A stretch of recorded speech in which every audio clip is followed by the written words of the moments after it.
ये बात है 26 नवंबर 1941 की। वर्ल्ड वार 2 के दौरान HMS पर्चियस सबमरीन को असाइन किया गया अलेक्जेंड्रिया इजिप्ट में। इनका मेन मकसद था अलेक्जेंड्रिया से मिल्टा तक सामान को खुफिया तौर पर पहुंचाना। सामान मिल्टा तक पहुंचाने के बाद सबमरीन 26 नवंबर 1941 को और मजीद सामान लेने मिल्टा से वापस अलेक्जेंड्रिया रवाना होती है और 10 दिन सफर करने के बाद सबमरीन पहुंच जाती है साउदर्न एजियन ग्रीस के आइलैंड तक। बदकिस्मती से 6 नवंबर रात को 10 बजे किसी वार्निंग न मिलने की वजह से ये सबमरीन इटालियन माइन से टकराती है और धमाके की वजह से सबमरीन डूबने लगती है।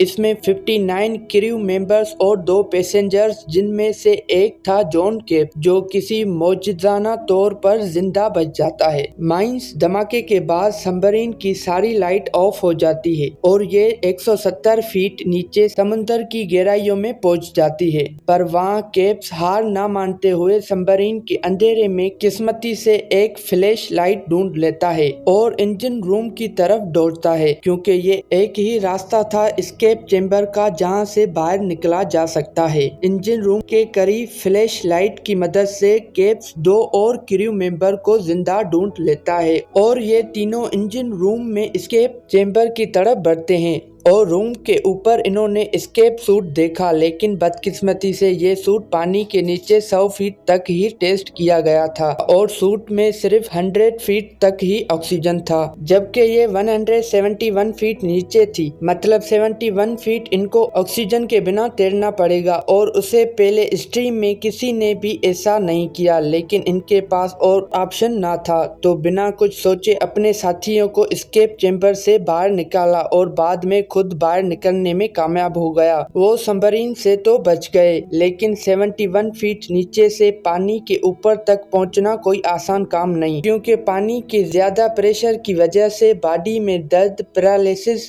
और यहाँ तक कि एक्सट्रीम केसेस में जान भी जा सकती है। लेकिन सबमरीन में मरने से अच्छा है इन्होंने अपनी किस्मत आजमाना बेहतर समझा। ठंडे पानी से बिल आखिर केप्स तो ऊपर आ गया, लेकिन इसके 2 साथी नहीं कर पाए और वो वहीं डूब गए, इसलिए ये अकेला रह गया। इसने कुछ दूरी पर एक आइलैंड देखा जो था केफेलोनिया आइलैंड, जो केप से 5 मील दूर था, लेकिन किसी तरह ये वहां तक पहुंच गया और अगले ही सुबह केप्स वहां के 2 फिशरमैन को बेहोश मिला। केफेलोनिया आइलैंड में अगले 18 मंथ तक इटालियन ऑक्यूपियर से बचने के लिए ये घर घर छुपता रहा और आखिरकार 18 मंथ बाद 1943 में रॉयल नेवी ने इसे फिशिंग बोट में आइलैंड से तुर्की के लिए रवाना किया और वहां से ये अलेक्जेंड्रिया पहुंचने में कामयाब हुआ और इसकी बहादुरी के लिए केप्स को ब्रिटिश एम्पायर मेडल से अवार्डेड किया गया। लेकिन इसके बावजूद ज्यादातर लोग इसकी जिंदा रहने पर शक करने लगे। जॉन केप्स बड़े पैमाने पर झूठा समझा गया, लेकिन 1985 में जॉन केप्स के मौत के 12 साल बाद HMS पर्चियस सबमरीन आखिरकार मेडिटेरेनियन के निचले हिस्से में डिस्कवर कर दी गई और जबकि इसके बारे में मजीद रिसर्च की गई तो इस सबमरीन के साथ वही हुआ था जैसा केप्स ने बताया। एस्केप चेंबर हर्च खुला हुआ था और ये भी कंफर्म किया सबमरीन 171 फीट नीचे थी। इसके बाद जॉन केप्स की कहानी प्रूव की गई और जॉन केप्स को सच्चा करार कर दिया गया।